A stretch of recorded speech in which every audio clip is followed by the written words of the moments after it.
Central Luzon ngayong araw.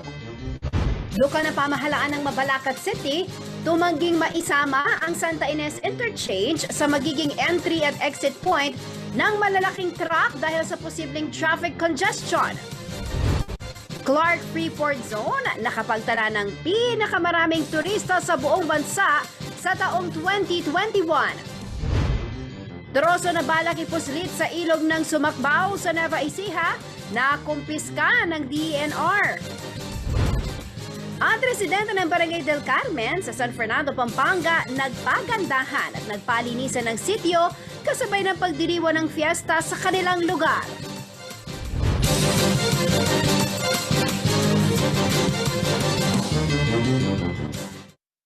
Magandang gabi karehiyon. Ako po si Jennifer Salenga. Oras na para sa mga maiinit na balitang Central Luzon. Pumalag po ang Mabalacat City Local Government Unit na isama sa mga rerouting plan o ruta ng mga malalaking truck na hindi pa dadaanin sa Candaba Viaduct dahil sa konstruksyon na ginagawa sa bahagi ito ng North Luzon Expressway. Magre-resulta umano ito ng traffic congestion na posibleng makaparalisa sa lagay ng transportasyon sa syudad. Ito ang balita ni Paulo G. Santos.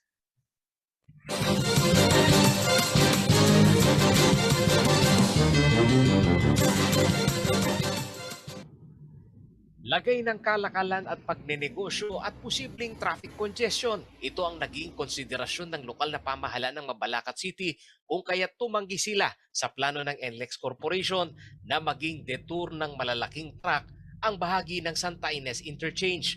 Dahil sa ginagawang konstruksyon sa Candaba Viaduct ay hindi muna ito maaaring daanan ng mga truck. Base kasi dun sa nauna nilang presentation is ang binigay nilang option ay yung sa Santa Ines. No? Pero gusto man naming makatulong sa plano, ito po ay close to impossible dahil ito po ay magdudulot ng mas matindi pang traffic. No? Kasi ang base sa kanilang presentation ay magpapasok doon dadaan yung mga 40-footer container. Maliban sa Santa Ines exit ay mayroon na umanong ibang option ngayon ang NLEX. Ang latest po na narinig namin mula sa NLEX, kung hindi po pwede yung sa Santa Ines, the next option would be yung sa Concepcion, ang kanilang gamitin na daan. Samantala, sa videong ito makikita ang galaw ng transportasyon at kalagayan ng kalsada kung saan gustong padaanin ang mga malalaking truck na lalabas ng Santa Ines exit. May daan din sa bahaging ito papunta ng Clark Economic Zone. Ayon kay Pelayo, nauunawaan naman nila ang planong rehabilitasyon ng NLEX Candaba Viaduct. Pero ang abalang ito ay makapamemerwisyo sa economic activity ng mga locators sa Freeport Zone. 90% kasi ng sa Clark Freeport, no, ng industry doon, sakop ng Mabalacat City. Kaya just imagine kung gaano kalaki ang impact nito pagdating sa logistics and traffic. So yan ang kino-consider namin napaka-importante. Ayon naman kay Atty. Romulo Kimbo, ang Chief Communication Officer ng Metro Pacific Tollways Corporation, mayroon na umanong updated rerouting map. Ito umano ay aprobado ng DPWH at naikonsulta sa mga concerned LGU. Samantala, wala namang kumpirmasyon si Kimbo kung epektibo pa ba ang mga naipost nila na mga ruta nitong Miyerkules ng gabi, July 6, dahil umuusad pa raw ang kanilang consultation meeting sa mga LGUs. Sinabi naman ni Rene Romero, Private Sector Representative sa Regional Development Council o RDC at dating presidente ng Pampanga Chamber of Commerce and Industry o PAMCHAM, bago pa man ang rehabilitasyon ng Candaba Viaduct, ay mayroon na umanong rekomendasyon ang RDC Region 3 sa NLEX na road under the bridge. Ngunit hindi ito pinakinggan. Sinuggest namin sa kanila, nagagawa sila ng daan sa ilalim ng tulay. No? So that kung ano man ang mangyari, dyan sa dalawang viaduct, yung northbound at saka southbound, meron tayong third viaduct. Ang third viaduct na ito ay malayong mawawasak kasi on the ground siya. Hindi siya elevated, no? Hindi siya elevated. Ngayon, yung viaduct, yung Candaba Swamp, di ba, pag tagulan, lubog yan, no? May baha. pwede mo namang habulin yun sa tambak eh. Mhm. Ako ang tingin ko dapat gawin na ng ng NLEX. Sa punto de vista ni Romero, dapat katanggap-tanggap ang mga rerouting plan na ipinapalad ng NLEX dahil malaking kawalan sa mga trucking at quarry industry ang nangyayari, lalo na kung 6 na buwan ang tinatayang construction period ng Candaba Viaduct. Kung kausap ko sila, bibiroid ko sila. Baka gusto nilang bigyan ng ayuda yung mga tatamaan ng mga truckers, no? I-ayuda nila yung differential. Let's say 4 hours, for 4 hours, biyahe ng Manila, gagastos ka ng 4,000. Per biyahe, pwede nilang i-ayuda yun. Total, sila ang nagre-reroute eh. Kawawa naman itong mga locators natin, yung mga truckers na yung sa quarry natin, no? Sa tingin ko pati yung income natin sa quarry niyan baka tatamaan din eh. Samantala, magkakaroon umano ng consultative meeting bukas July 15 ang mga stakeholders kasama ang provincial government ng Pampanga, NLEX at iba pang lead agency ng gobyerno ukol sa usaping ito ng rerouting ng mga truck. Paolo G. Santos, CLTV News.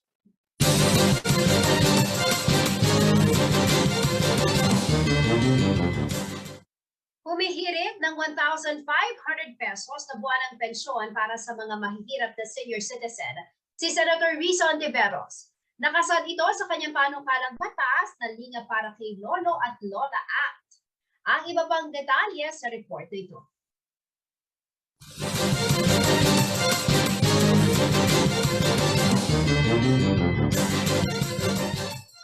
Inihain na sa Senado ni Senator Risa Hontiveros ang panukalang batas na naglalayong mabigyan ng 1,500 pisong buwanang social pension ang mga mahihirap na senior citizen sa bansa. Ang proposed Senate bill ay binansagang Linga para kay Lolo at Lola Act na naglalayong maamyendahan ng kasalukuyang Expanded Senior Citizen Act of 2010. Sa kasalukuyan ay mayroon ng 500 pisong monthly pension ng mga indigent na mga matatanda. Sila ay napipili batay sa National Household Targeting System for Poverty Reduction ng DSWD na kinukumpirma sa local level. Maaari ding mag-apply sa Office of the Senior Citizens Affairs o OSCA. Prioridad sa pensyon ng mga bedridden, PWD at nag-iisa sa buhay. Ang 500 pisong buwanang pensyon ay tinatanggap nila quarterly o kada 3 buwan. Ngunit sa ipinasang batas ni Senator Hontiveros, tinadagdagan pa ito ng 1,000 piso dahil hindi na raw sapat ang 500 pesos para sa gamot, bitamina at masustansyang pagkain na kailangan ng mga nagkakaedad. Angelica Cara, CLTV News.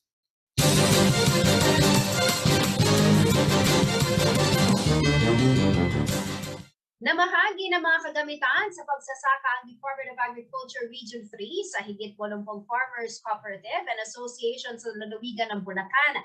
Aminado man ang ahensya na kailangan ng suporta ng agriculture sector dahil sa taas ng cost of production sa pagsasaka, lalo na ngayong may gyera sa Ukraine at Russia na pinagmumula ng ibang farm inputs at produktong petrolyo. Si JM De Jesus ang may report.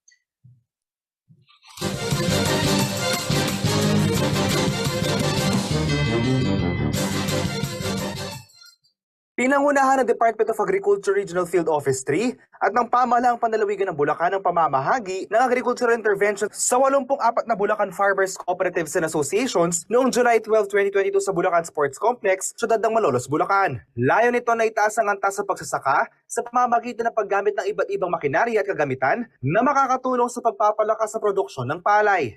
Maliban sa malaking ani, lalaki rin daw ang kita ng mga magbubukid dahil mapapababa nito ang gastos sa pagsasaka o cost of production.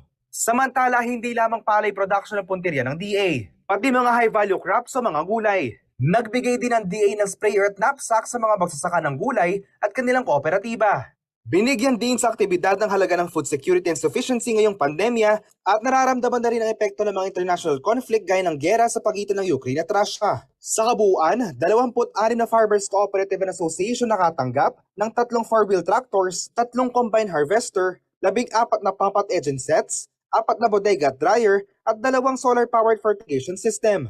Dagdag pa, ang 180 na kilo na sari-saring buto ng gulay at 100 unit na knapsack sprayer ay binigay sa magsasaka ng Bulacan. JM De Jesus, CLTV News.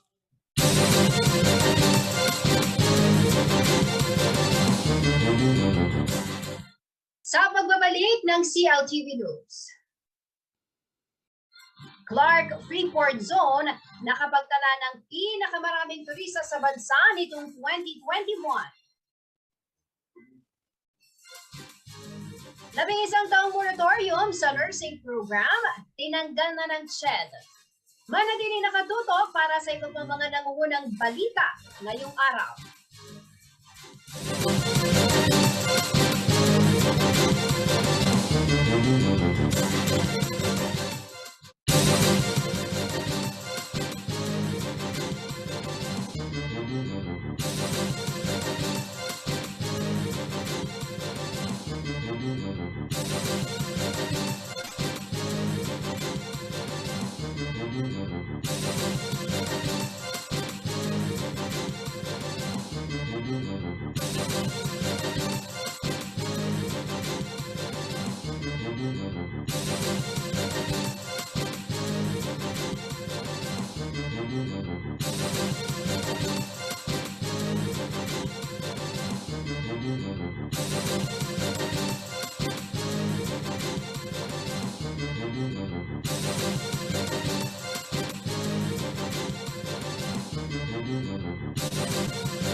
Nagbabalik ang CLTV News. At sa iba pang mga nangungunang balita, naitala po sa Clark Freeport Zone ang pinakamalaking bilang ng turistang dumating sa bansa nitong 2021. Ayon sa Department of Tourism, ang Freeport ang naging destinasyon ng karamihan sa mga dayuhang bumisita sa bansa, lalo na sa pagbubukas ng turismo sa Pilipinas matapos ang halos 2 taong restriksyon dahil na rin sa COVID-19 pandemic. Narito ang report ni JM De Jesus.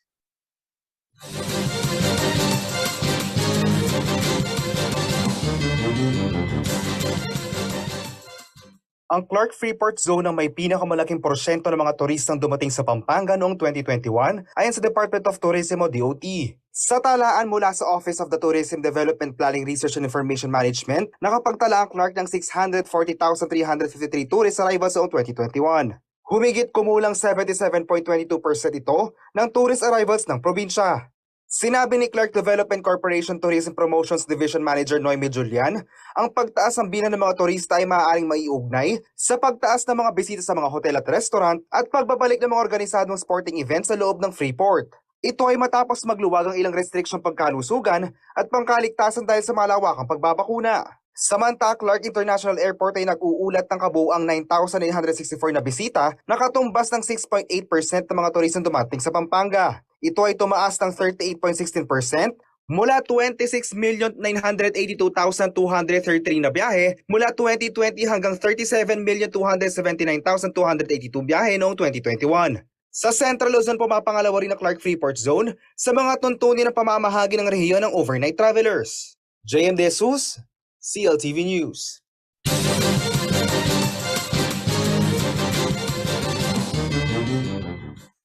Pagkatapos ng 11 taon, tinanggal na ng Commission on Higher Education ang moratorium o pansamantalang pagpapahinto sa pagbubukas ng nursing program sa mga kolehiyo sa bansa. Taong 2011 nang ibaba ng CHED ang kautusan ay pinagbabawal muna ang pag-o-offer ng nursing programs Dahil sa nooy umabot na sa 200,000 na nursing graduates na walang trabaho, ang dami ng mga paaralan na sumisentro sa nursing program at poor performance ng nursing board exams. Napagdesisyonan ng komisyon na muling buksan ng programa dahil sa report na bumababa ang bilang ng mga healthcare worker. Masasabing epekto rin daw ito ng pagbaba ng mga nursing graduates. Bagang moratorium ay mayroong umanong higit 50,000 nursing graduates noong 2012. Kumpara sa 5,871 itong 2021. Bukod pa rito, may mga lugar din umano kung saan wala o ilan lamang ang kolehiyo na nag-o-offer ng nursing programs. Sa buong Pilipinas ay mayroong umanong 333 schools na may nursing programs. Karamihan pa ay nasa NCR na may 62, Calabarzon 49 at 29 naman sa Central Luzon.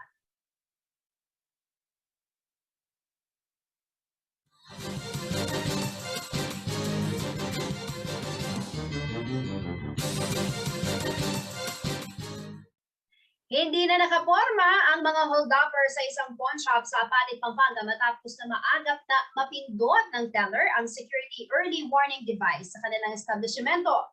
Pagtunog ng sirena ay agad nakapagresponde ang kapulisan. Hindi naman naawat ang kabalena, nakisyoso at nag-live pa. Bunso nito, kumalat po ang maling impormasyon na may hostage taking pa umanong nangyari. Ito ang balitang tinutukan ni Paulo G. Santos.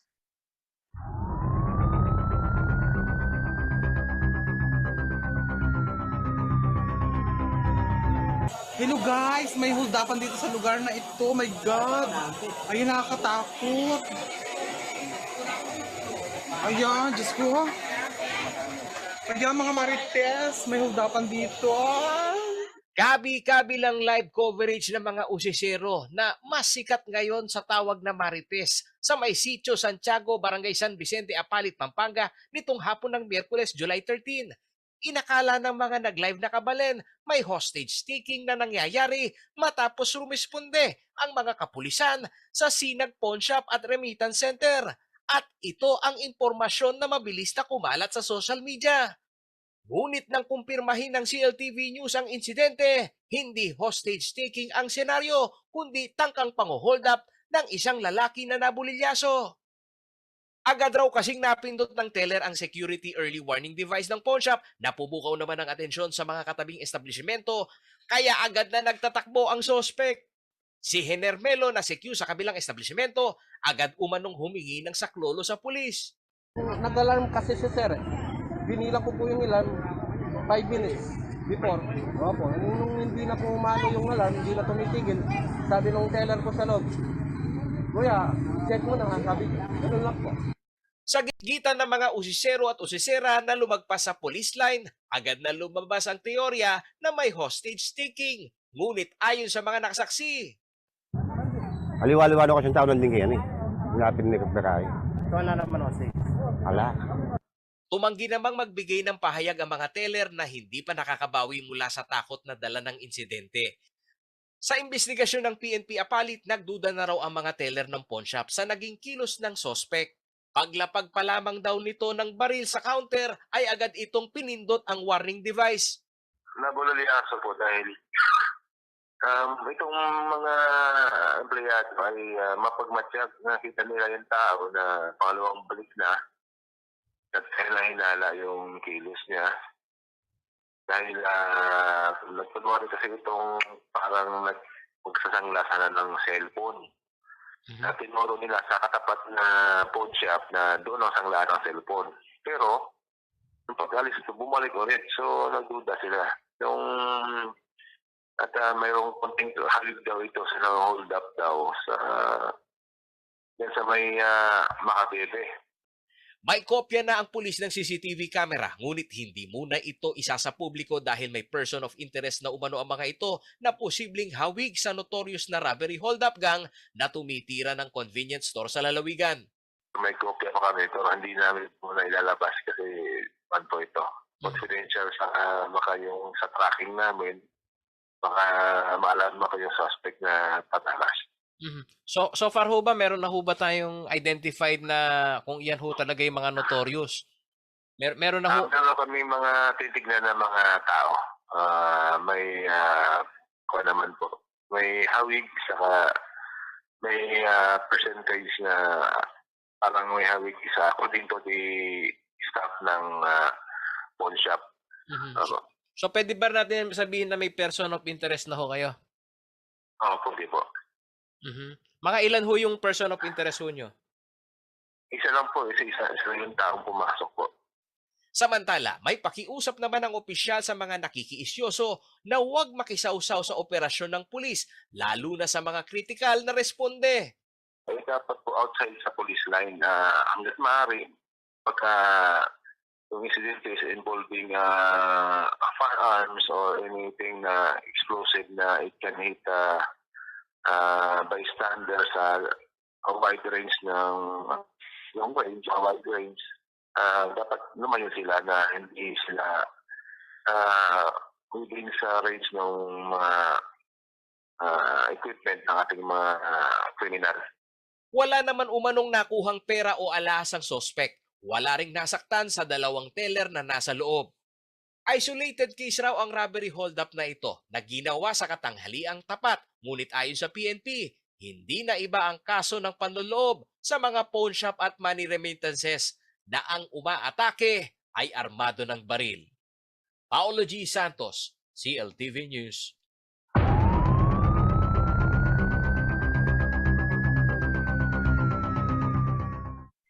Sa pagbabalik ng CLTV News. Seniority sa Senado naging batayan ng first round ng filing of priority bills. At pasantingan palinisan sa Barangay del Carmen, manugod na nilakukan ng mga residente kada sitio. Manatiling nakatutok at magbabalik ng CLTV News.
Nagbabalik ang CLTV News.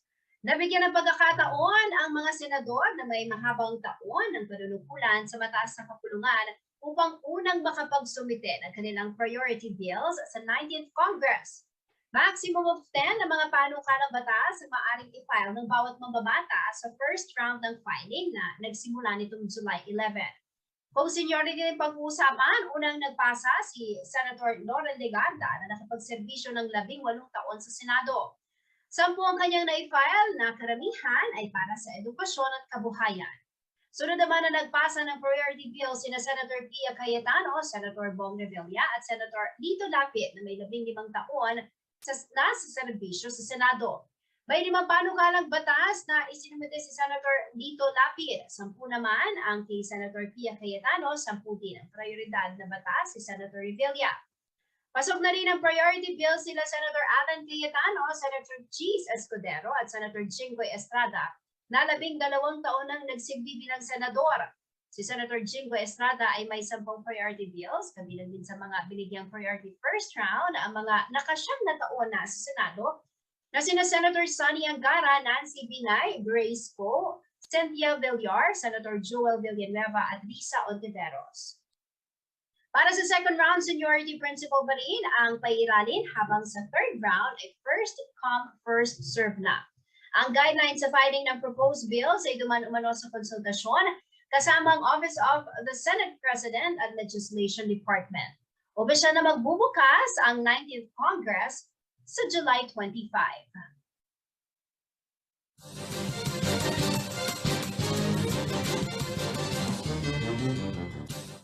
Sumendro po sa kalinisan at pagandahan ng mga sityo sa Barangay del Carmen, Ciudad San Fernando ang naging paraan ng pagdiriwang ng kapistahan ng mga residente.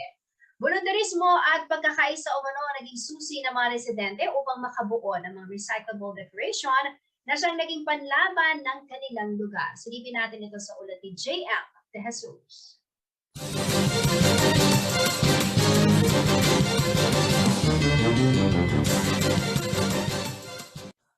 Nagpatalbugan ang 7 sityo ng Barangay del Carmen sa pagandahan at palinisan kasabay ng kapistahan ni Our Lady of Mount Carmel ngayong araw ng Huwebes, July 14, 2022.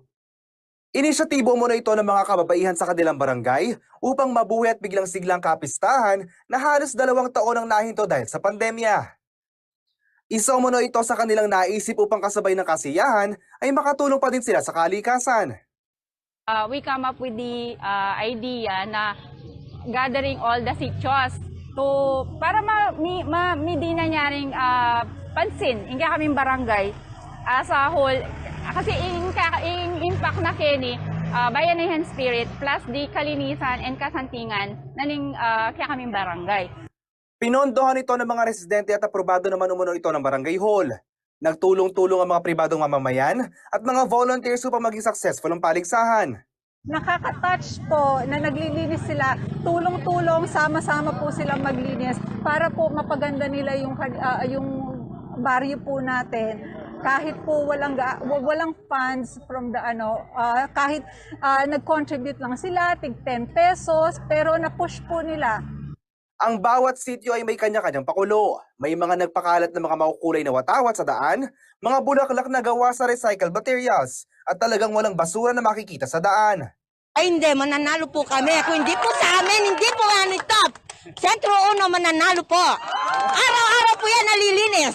At the back of this gigantic entrance po are the people who actually work hard and show their dedication to give a very good design and to have a clean and good environment. For us po kasi sa Sitio Mauli, it's not about winning the prize, but it's about winning the heart of the people. We show camaraderie and we actually unite to make a gigantic entrance and a clean environment po. Siguradong panalo na lahat ng sitio, kaya lang meron din kami sorpresa na makikita niyo sa sitio namin. Yun lang.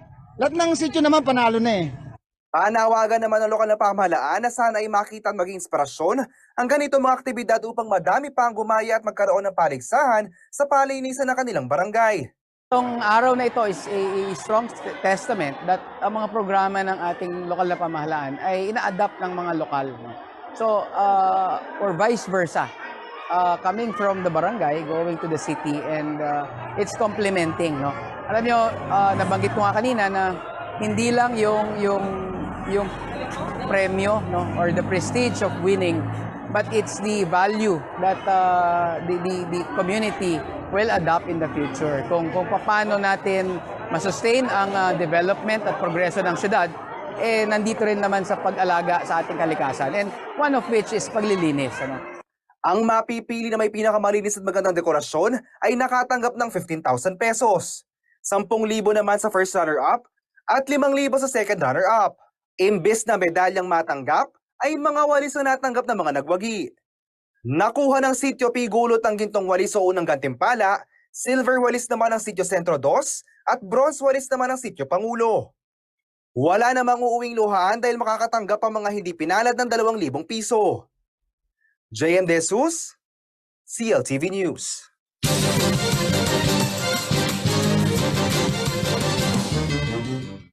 Naunsyami ang plano sana ni Mabalacat City Mayor Chris Garbo na humabol bilang presidente ng League of Cities of the Philippines. Pinakausapan daw siya ni President Ferdinand Marcos Jr. na magparaya at ipaubaya na magkandidato kay Cebu City Mayor Michael Rama. Magkagayunman, pinangakuha naman daw siya ng magandang posisyon sa liga. Si Paulo G. Santos ang may balita.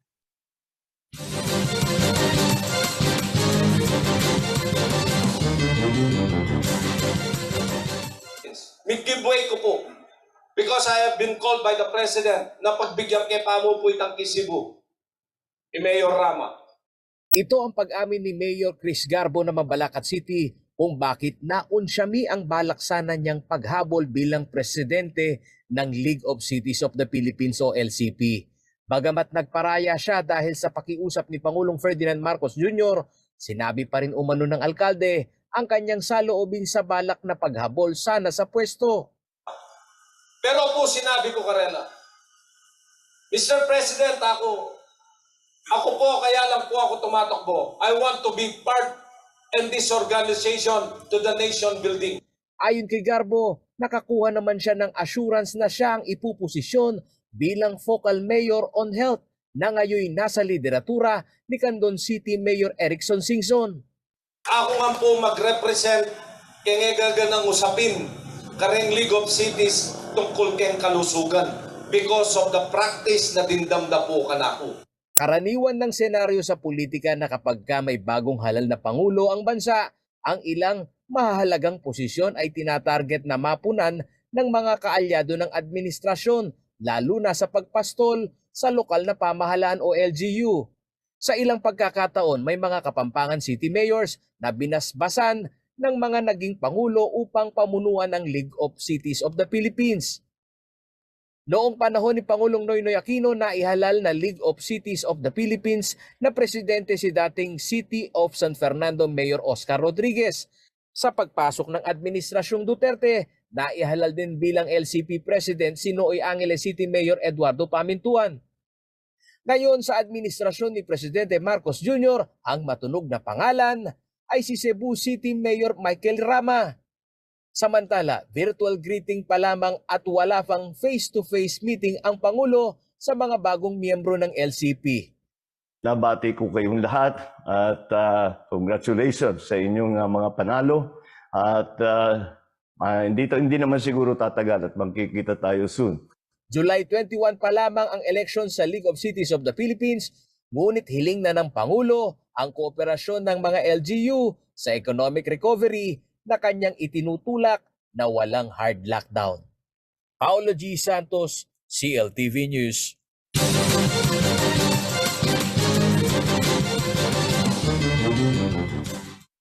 Sa pagbabalik ng CLTV News. Troso na balak ipusilit sa ilog ng Sumakbao sa Nueva Ecija na kumpiska ng DENR. Face-to-face sa mga college student, nasa pamunuan ng paaralan ang desisyon ayon sa CHED. Manatiling nakatutok at magbabalik ng CLTV News.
Nagbabalik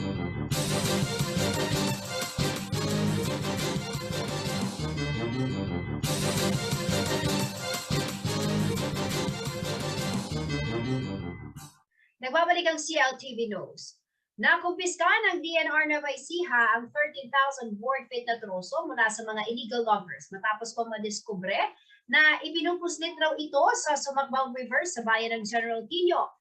Nagkakahalaga mo na ng higit 800,000 piso ang nasabat na kontrabando. Si Diana Canilao, may balita.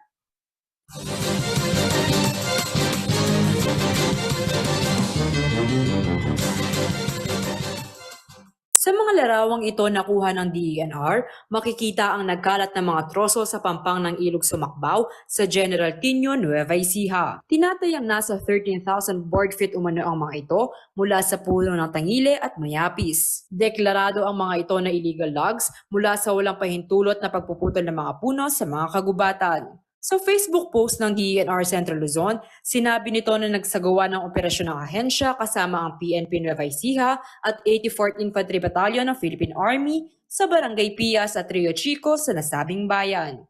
Dito na nga naaktuhan ang pagpupuslit ng troso sa Sumakbaw River.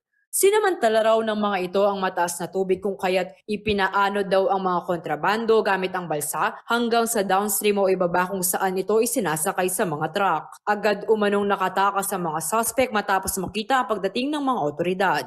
Ngunit natukoy naman umano ang pagkakakilanlan ng mga ito na sasampahan ng kaukulang kaso na may kinalaman sa illegal logging. Aabot naman umano sa higit 800,000 ang halaga ng nakumpiskang mga troso. Samantala, umaabot na umano sa 85 operations ang naisasagawa ng DENR sa rehiyon at nasa 3.5 million pesos na halaga ng illegal logs ang nasabat ng ahensya. Liana Canilao, CLTV News.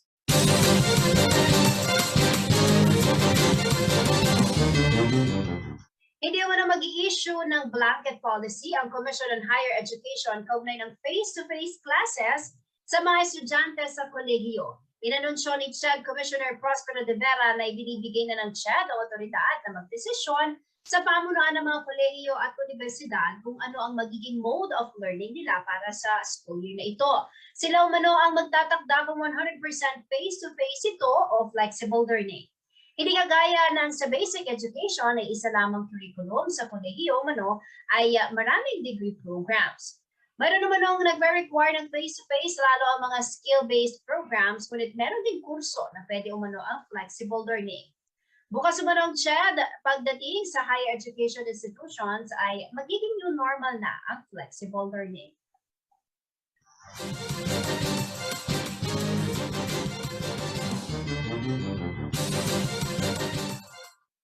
Alamin naman natin na magiging lagay ng panahon mula kay Ginoong Manny Esguerra, ang Chief Weather Forecaster ng Pag-asa North.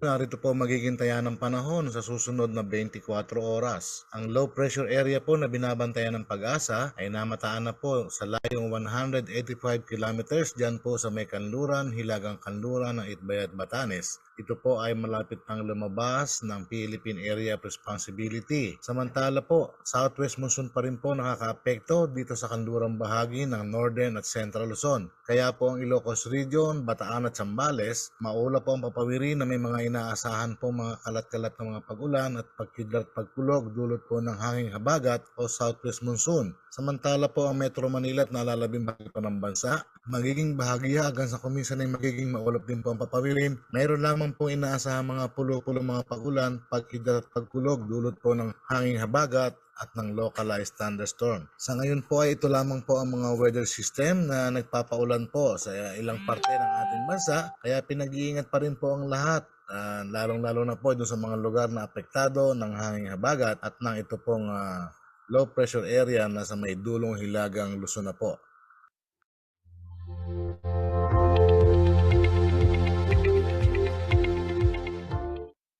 At yan ang mga balitang nakalap ng CLTV News. Para po sa karagdagan detalye, maaari niyong i-follow ang aming social media pages, Facebook at CLTV36 Official and at CLTV36 News, Twitter at CLTV36, Instagram at CLTV36 Official. Kung nais yung balikan ng mga programa ng CLTV, Pwede yung bisitahin ang aming YouTube channel at CLTV36 Official at ang aming website www.cltv36.tv. Mapapanood din ang mga programa ng CLTV nationwide via Signal Channel 115 at sa ating 39 cable partners. Kasama po ang buong pwersa ng CLTV News and Current Affairs. Ako po si Jennifer Salenga. Maraming salamat po.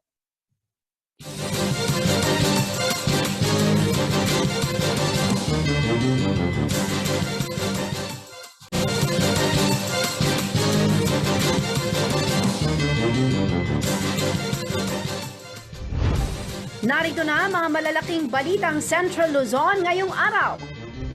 Luka na pamahalaan ng Mabalacat City, tumangging maisama ang Santa Ines Interchange sa magiging entry at exit point ng malalaking truck dahil sa posibleng traffic congestion. Clark Freeport Zone nakapagtala ng pinakamaraming turista sa buong bansa sa taong 2021. Troso na balak ipuslit sa ilog ng Sumakbao sa Nueva Ecija na kumpiska ng DENR. Ang residente ng Barangay del Carmen sa San Fernando, Pampanga nagpagandahan at nagpalinisan ng